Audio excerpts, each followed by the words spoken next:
Y ahora nos disponemos a honrar al Señor y a adorarle a través de la escucha de la Escritura.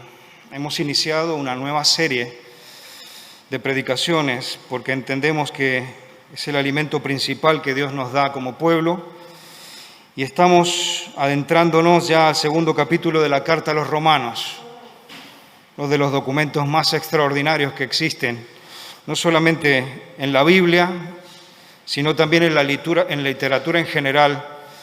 Es una carta maravillosa y bueno, hoy día le hemos encargado a Manuel que nos hable del capítulo 2 de Romanos. Vamos a pedir al Señor que bendiga a Manuel, que nos ayude también a cada uno de nosotros a abrir los oídos espirituales, a abrir nuestro corazón y a ver cómo Él quiere ponernos en discusión con la Escritura.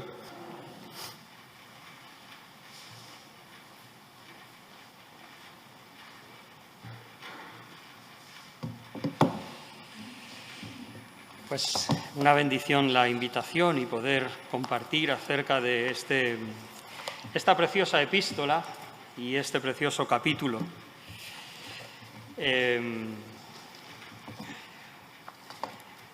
Esta mañana he preguntado si podía predicar sin mascarilla, pero bueno, como no se han hecho todavía los anuncios oficiales, voy a hacerlo con. ¿Me vais a permitir que vea un poquito abajo? En estas semanas, pues eso, nos estamos todos abriendo en nuestras relaciones, nuestra forma de funcionar, tratando de encontrar una nueva normalidad que no nos lleve a otra ola. Pero bueno, la epístola a los Romanos. El capítulo 2 me gustaría comenzar introduciéndolo de esta manera. Alguna vez se ha dicho, ¿cómo sería tu vida? ¿Cómo sería tu mente, por ejemplo, si delante aquí tuviéramos una especie de pantalla que no pesara y dijera totalmente lo que pasa por tu mente? Que tus pensamientos fueran claramente legibles para cualquier otro ser humano que está hablando contigo. Alguna vez se ha hecho alguna película bastante de humor, ¿no?, de comedia. Por ejemplo, me viene a la mente aquella de Mentiroso compulsivo, como por un tiempo, pues por el deseo de su hijo, él tenía que decir la verdad y los problemas que eso le llevaba.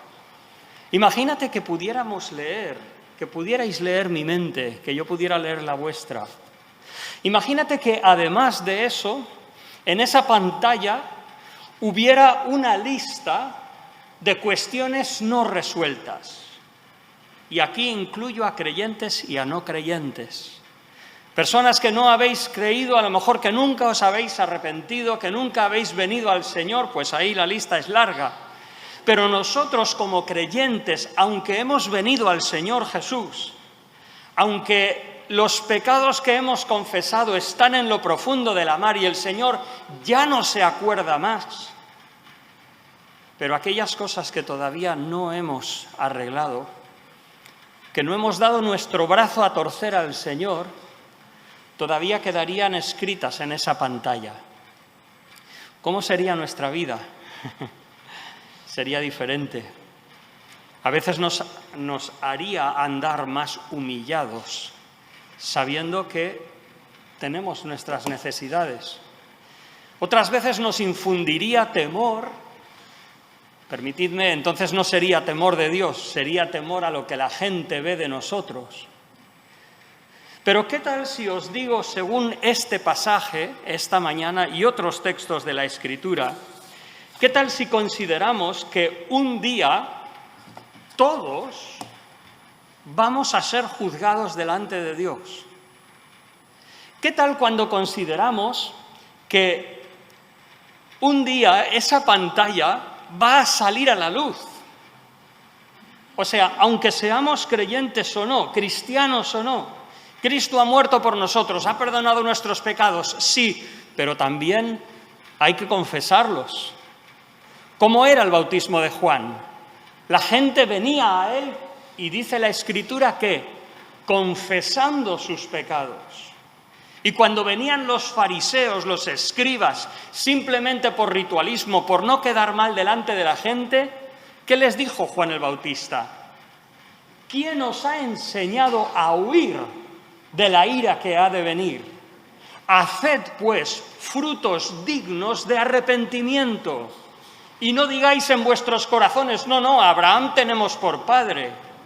Porque Dios es poderoso para levantar hijos de Abraham aún de las piedras. Todos seremos un día juzgados. Dice el Señor, hablando a creyentes en esta misma epístola de Romanos, ¿tú por qué juzgas a tu hermano? O tú también, ¿por qué menosprecias a tu hermano? Y dice, porque todos compareceremos ante el tribunal de Cristo. Pablo, escribiendo esta epístola, perdonadme si me repito, no pudimos estar el domingo pasado, si escuchasteis algo y hoy lo escucháis por repetido, lo siento.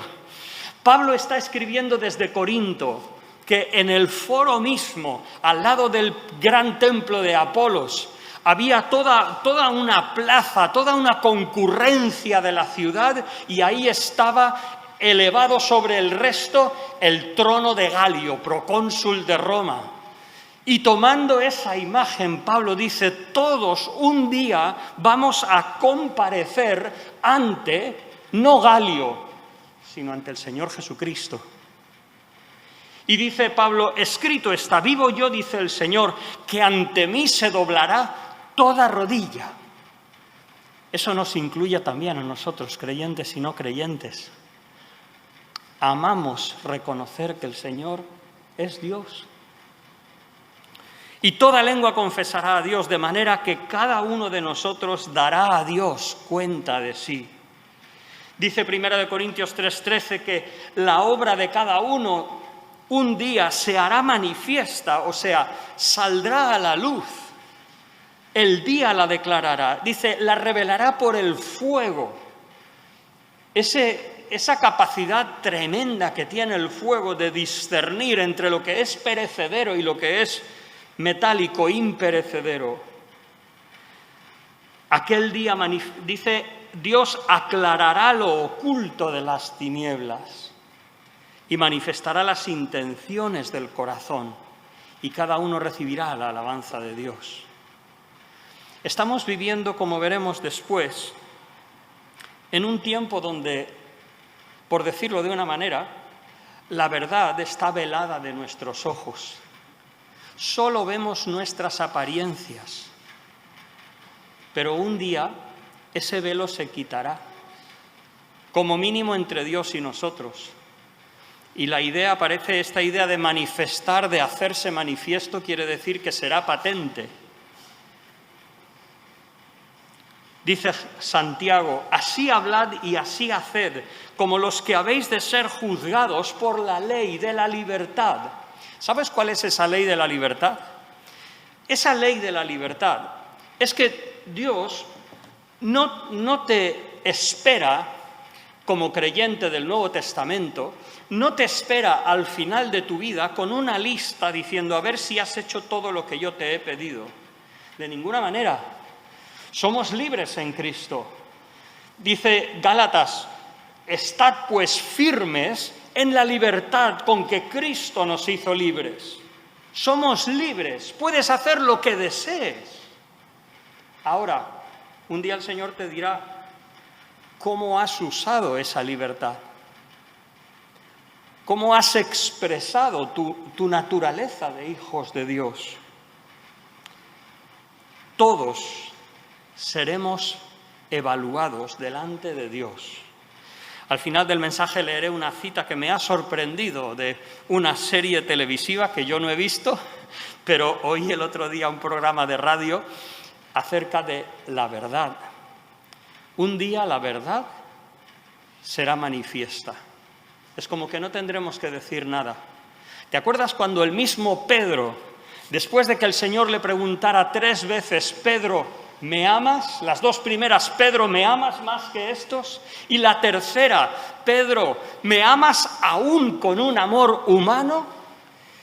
Y Pedro se entristece y le dice, Señor, tú sabes todas las cosas. O sea, se vio Pedro delante de alguien que podía leer su corazón.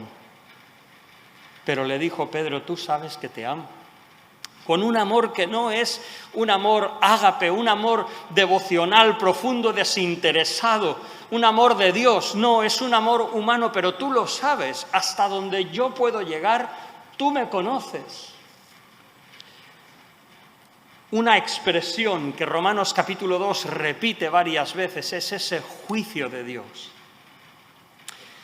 Bien, antes de leer el pasaje, dejadme deciros un par de cositas que nos ayude a entender qué estamos leyendo.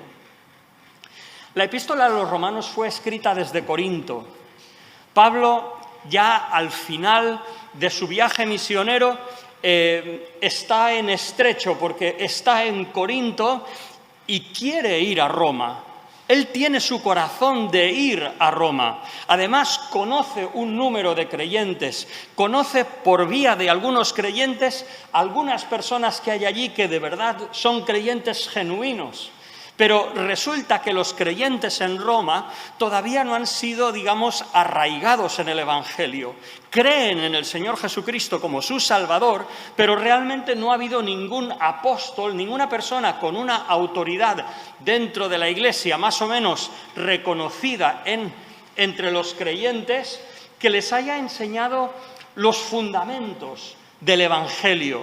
Y entonces, capítulo 1, una de las frases que se repite es el Evangelio del Señor Jesucristo. Pablo dice, porque no me avergüenzo del Evangelio. Esa buena noticia, el mensaje cristiano. Y es maravillosa esta epístola, porque nos muestra Pablo desde Corinto, escribiendo a Roma, porque tiene que ir a Jerusalén, a pasar la fiesta de Pentecostés allí. Y entonces, como no puede ir, escribe esta epístola que para nosotros es una muestra del trabajo apostólico. Nos queda para nosotros casi como un tratado sistemático de lo que es el Evangelio. Esto es afirmarse en qué creemos, cómo es el Evangelio. No es solamente creer en Jesucristo como una figura histórica, no es solamente creer en Jesús como parte de mi cultura.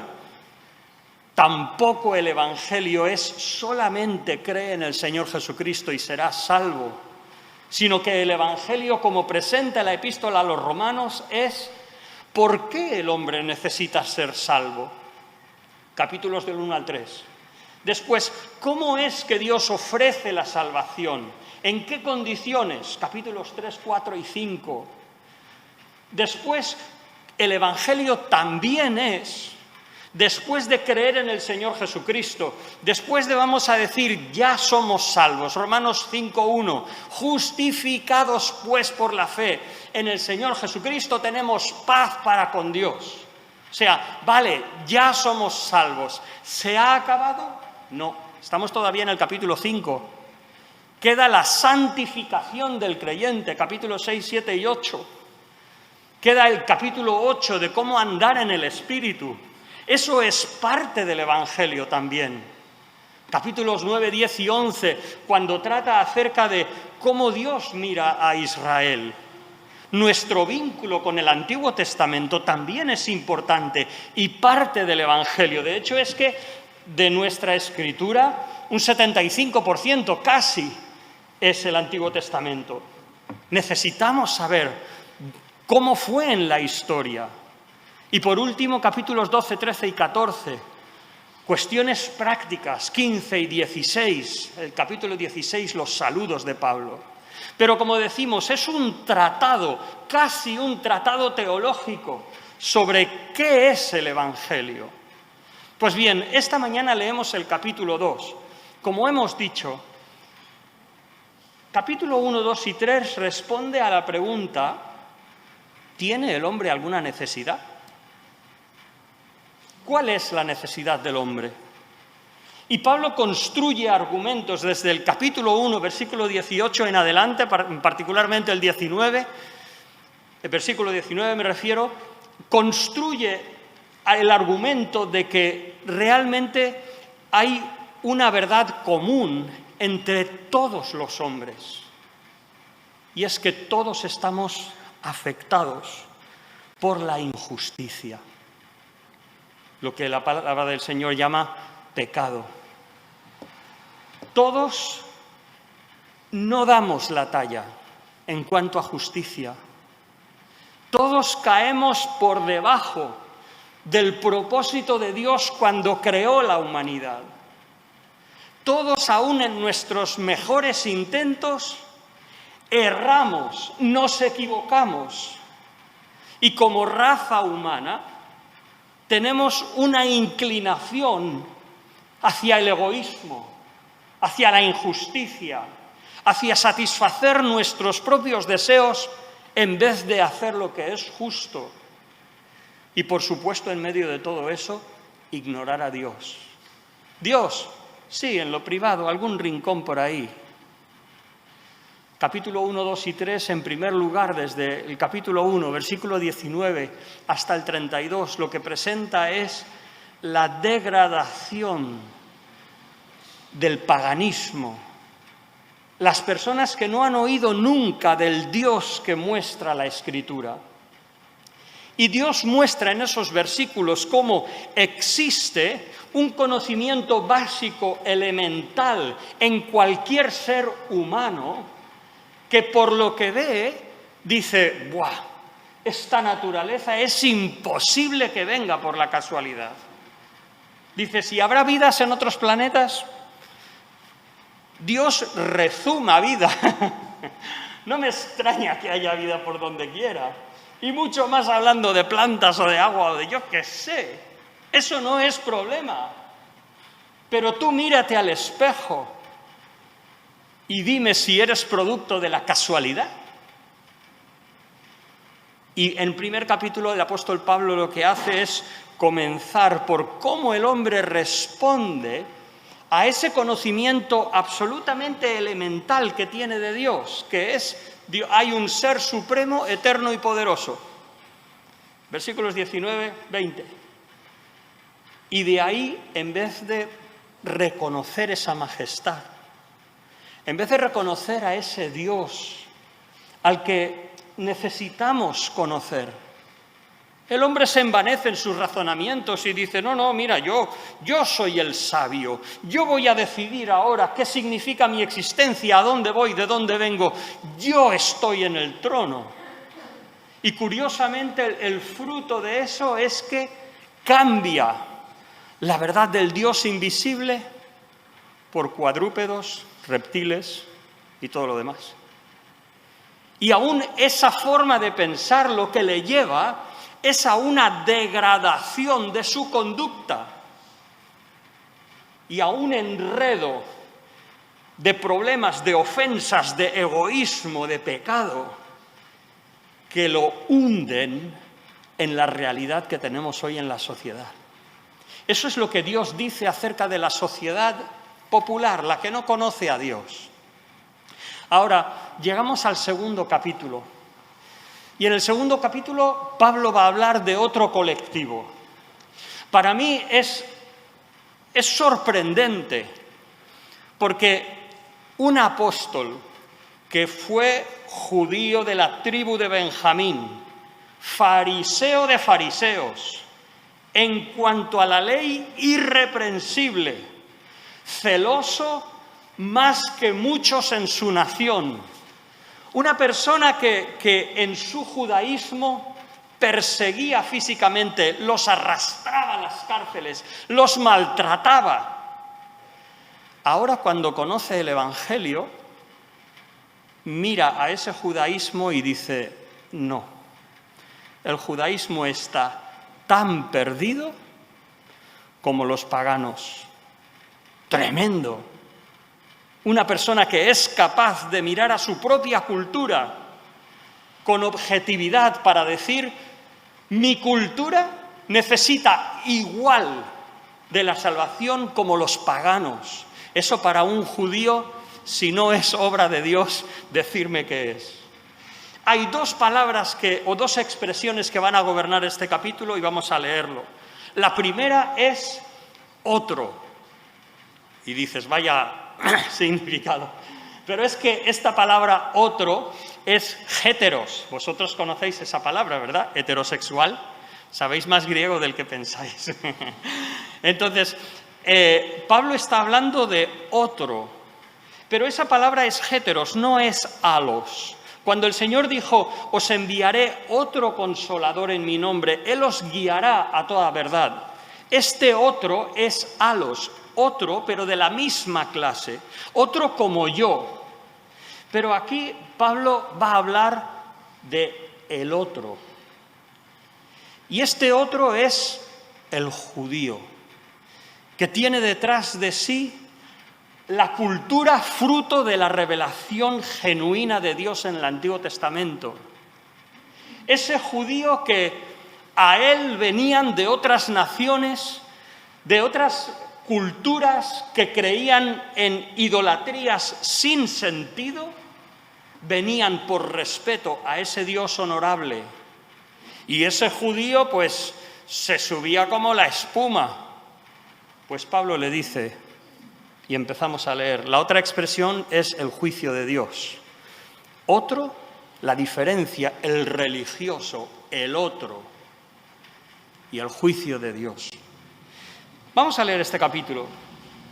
Os pido paciencia para leer los 29 versículos.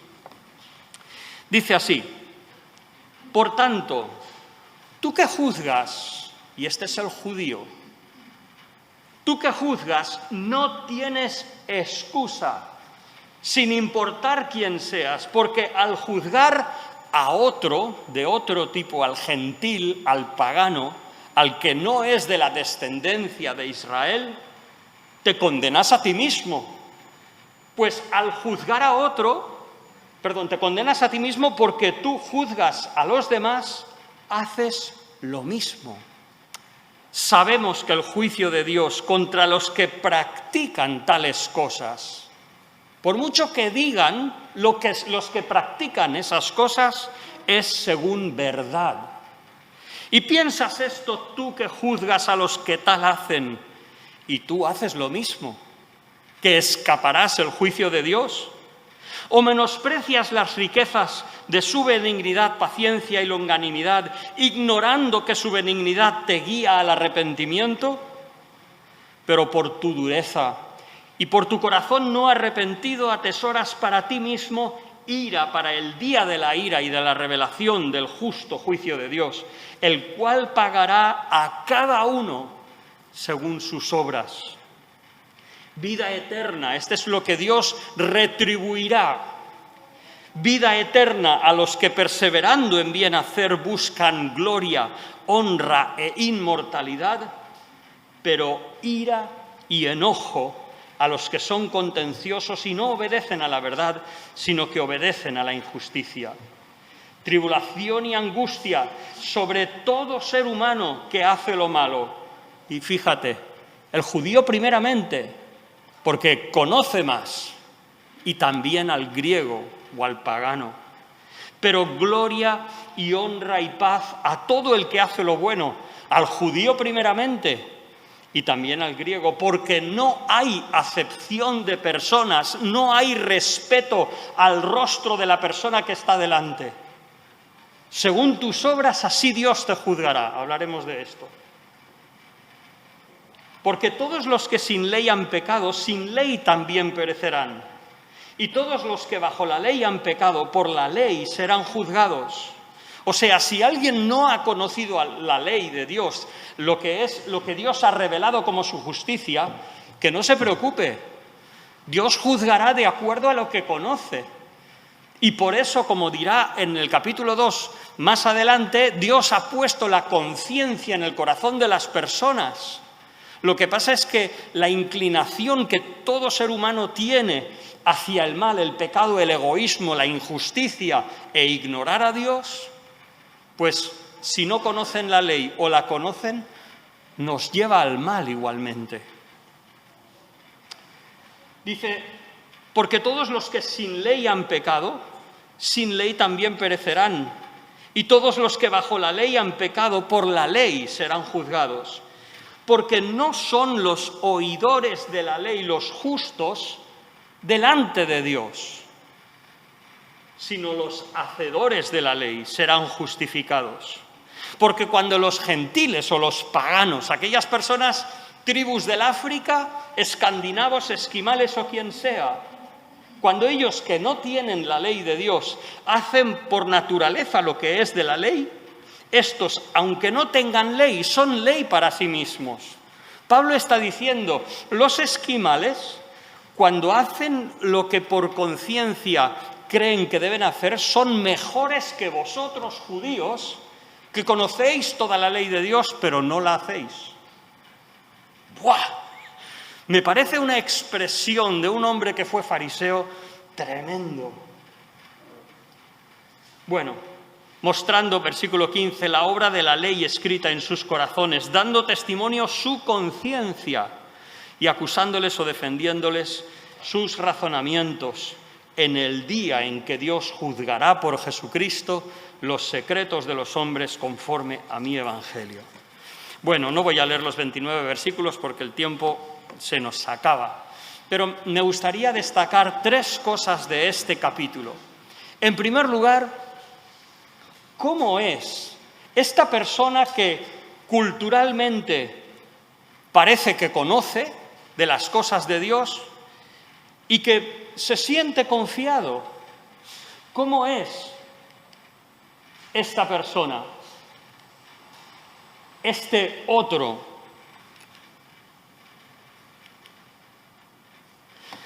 En segundo lugar, lo que meditaremos es cómo es el juicio de Dios.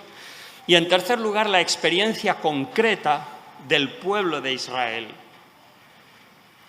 En primer lugar, este judío que pensaba que por su cultura, por el conocimiento de la verdad revelada de Dios, que manifiestamente era superior a los dioses del Olimpo, los dioses griegos, los romanos, a todo el politeísmo que se encontraba en el mundo pagano, ese judío que se creía superior por su religión y su cultura, ¿cómo está él delante de Dios? Pues Pablo dice, en primer lugar, es una equivocación pensar que porque tú eres capaz de discernir lo que está bien y lo que está mal, es un error pensar que eso ya basta para ser justo. No es suficiente. Tu capacidad de condenar a otro no te justifica. Por mucho que apiles, mira este lo que ha hecho, mira el otro lo que ha hecho, uy, está mal lo que ha hecho, está bien, pero como Pablo dice, ¿haces tú lo mismo? Como dirá después, tú que dices que no hay que adulterar, ¿adulteras? Tú que dices que no hay que ser idólatra, ¿practicas algún tipo de idolatría? Esta es una persona falsa que piensa que por simplemente su cultura ya es suficiente. En segundo lugar, él ve que Dios es bueno con él porque los judíos, por su propia cultura, eran personas interesadas tanto en la cultura, en la escritura, como en la artesanía, en los negocios, y desde siglos antes ya eran responsables de finanzas, tratos financieros. Eran personas que, aunque eran dispersadas por el mundo conocido, tenían cierto reconocimiento y cierta capacidad, y eso fue una realidad por siglos. Es como decir, ¿no ves cómo Dios me bendice? Pablo dice, la bondad de Dios no es una muestra de que eres justo, sino es una muestra de que Dios está siendo misericordioso contigo. Tercero, justificándose a sí mismo, menosprecia la misericordia de Dios. Cuando dice aquí ignorar, la palabra en griego habla de pensar como poco, desprecia, es como que dice, menosprecias las riquezas de su benignidad, paciencia y longanimidad. Si Dios no te ha juzgado, no es porque está complacido contigo, sino es porque está reteniendo su ira esperando a que te arrepientas. Es su longanimidad, o sea, su paciencia, que Dios es bueno, que no desea juzgarte. Es por eso que de alguna manera disfrutas la bondad de Dios. Cuarto, esta persona que conocía de las cosas de Dios se creía espiritual, se creía conocedora de las cosas de Dios. Y Pablo dice, no, tú no eres un ser espiritual, sino que es tu dureza y corazón no arrepentido. Bueno, a veces se nos conoce cuando nos equivocamos, ¿o no? Cuando te has equivocado, la primera reacción, no me has entendido. No, yo no quise decir eso, no he querido ofenderte. A veces después dices, igual he hablado en un tono que no era aceptable. Está bien, somos humanos, la primera reacción no es buena, pero luego la segunda, aprovéchala, por favor, y pide perdón. Reconoce. ¿Cuánto te cuesta reconocer tus errores? ¿Cuánto te cuesta arrepentirte de algo? Eso es un índice de tu corazón y del mío. A esto Pablo dice, habrá un día de la revelación del justo juicio de Dios. Por eso decía antes que realmente la verdad moral de cómo somos está oculta. ¿Hay algún indicio? El Señor dijo, por sus frutos los conoceréis. O sea, según lo que una persona hace, así conoces algo de su corazón, pero al final, ¿quién es el que conoce las intenciones del corazón, las motivaciones? Solo Dios. Y a nosotros eso está velado, pero un día el Señor lo sacará a la luz, de ti y de mí. ¿Cómo es el juicio de Dios? Dice que Dios pagará, responderá a cada uno según sus obras. Frente a estos versículos, nosotros cristianos evangélicos a veces tenemos un poco de, como que nos retiñe, porque siempre decimos, no son tus obras las que te salvan, sino es la fe en el Señor Jesucristo. Tú crees en Jesucristo de todo tu corazón y no pagas por tu salvación. Bueno, eso es lo que Pablo dice en el capítulo 3, 4, 5 de esta misma epístola. Lo dice, lo remacha, lo machaca, o sea que no hay ninguna duda. Pero aquí no está hablando de las condiciones de ser salvo. No está hablando de cómo una persona es salva, sino está hablando de las bases del juicio de Dios. Y dice así, aquellos que perseveran, quiere decir que cuando hay adversidad, cuando hay dificultad, cuando me siento bien, cuando no me siento bien, cuando mi entorno me favorece o cuando mi entorno está en contra, perseveran en hacer el bien, una palabra general, hacer el bien, ser personas amables, gentiles, y buscan gloria, honra, inmortalidad. Aquí sí que estamos hablando de valores espirituales, comunión con Dios.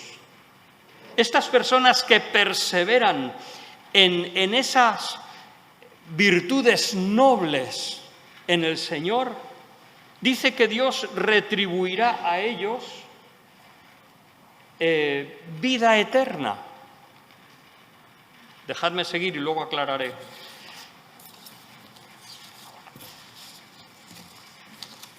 Y dice, pero aquellos que son contenciosos, esta palabra contenciosos habla de aquellos que se ponen a sí mismos por delante con un espíritu partidista, digamos en palabras modernas, un trepa, que no escatima en trucos sucios para defenderse a sí mismo.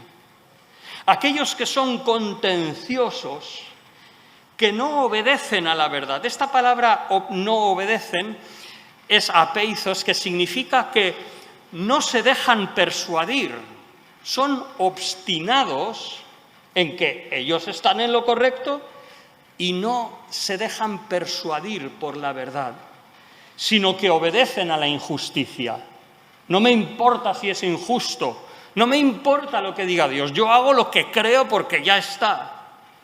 A esos Dios responde con tribulación, angustia, sobre todo ser humano que hace lo malo, el judío y también el pagano, aquel que es religioso y aquel que no.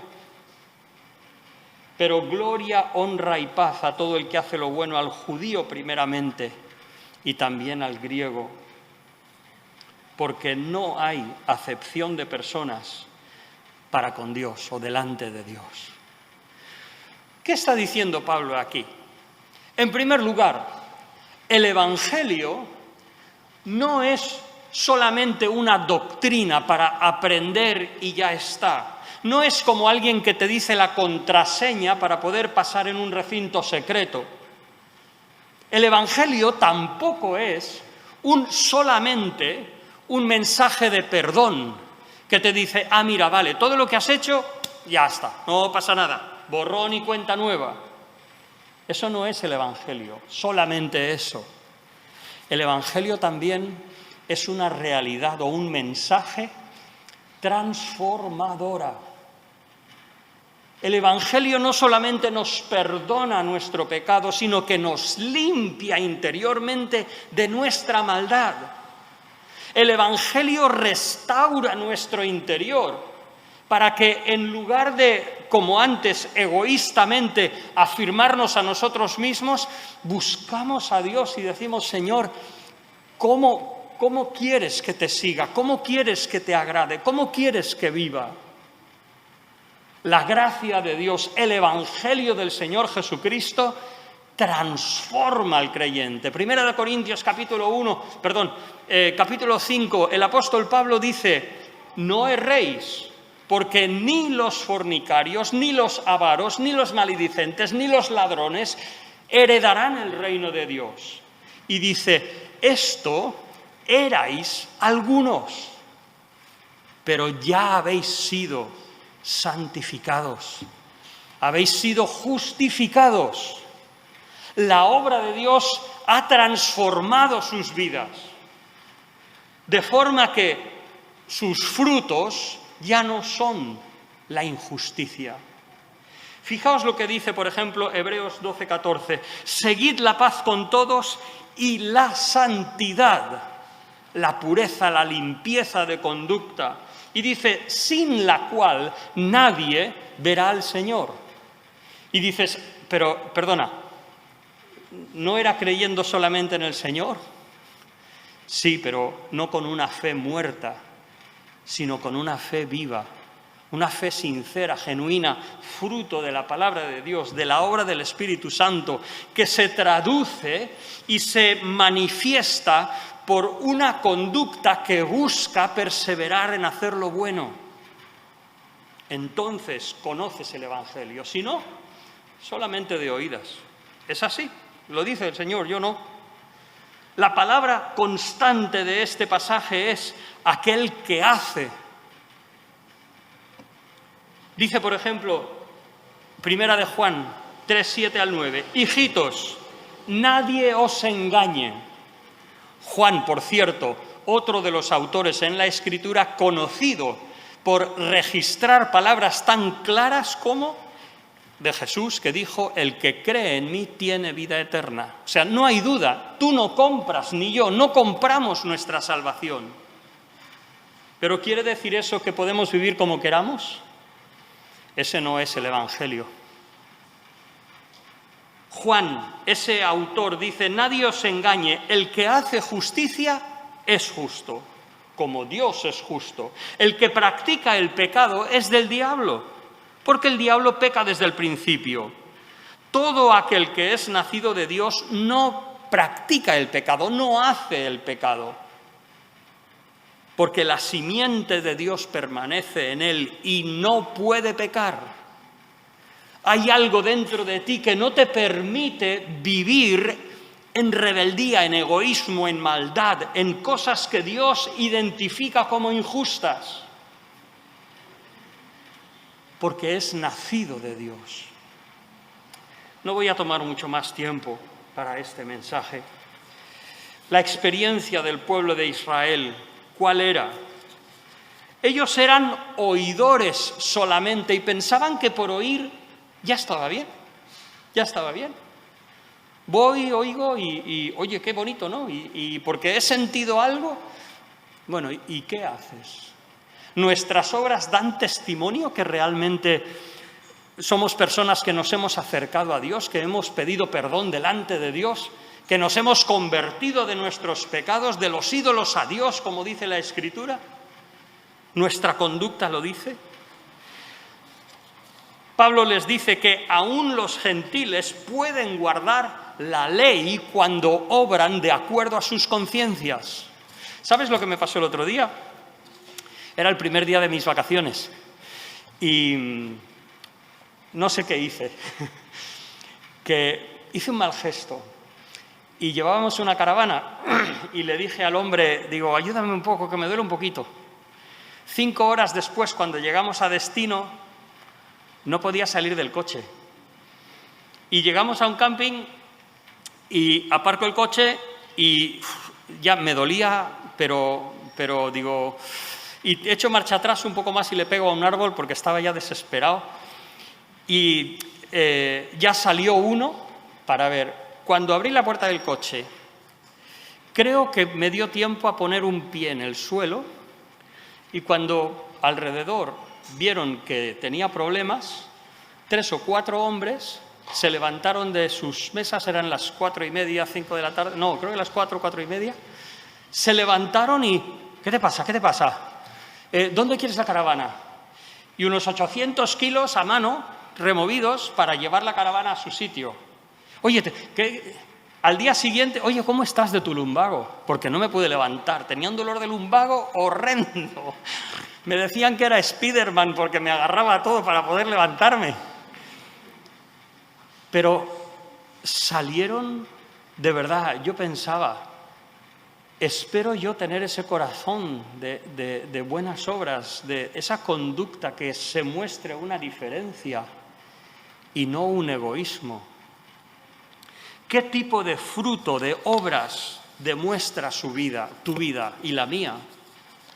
¿Demostramos por nuestra forma de vivir que conocemos a Dios? Aquí Pablo está hablando del pecado de la humanidad y está hablando del pecado del religioso. Déjame terminar con esta ilustración. La serie de televisión Chernóbil. Oí la presentación de un historiador que echaba humo, porque como investigador del qué pasó en Chernóbil, dice que esta serie de televisión manipula la realidad por intereses políticos. Tremendo. Pero fíjate lo que dice esta serie como el clímax, el final de la serie. ¿Sabes? Esas palabras para lo cual han estado no sé cuántos capítulos. Dice, ser científico es ser ingenuo. Espera, me parece que tengo... Lo siento porque... Eso. Ser científico es ser un ingenuo. Nos obcecamos tanto en descubrir la verdad que olvidamos que muy pocos quieren que lo hagamos. O sea, él dice que poca gente realmente quiere saber la verdad. Solo quieren saber lo que les satisface a ellos. Curioso que lo dice el mundo, la ficción, ¿eh? Esto no es Biblia. Dice, pero la verdad siempre está ahí. La veamos o no, la elijamos o no. A la verdad no le importa lo que necesitamos. No le importan los gobiernos ni las ideologías y dice ni las religiones. Nos esperará eternamente. Qué curioso, ¿eh? La verdad nos esperará eternamente. Y dice, este es al menos el regalo de Chernobyl, pero la serie es una mentira.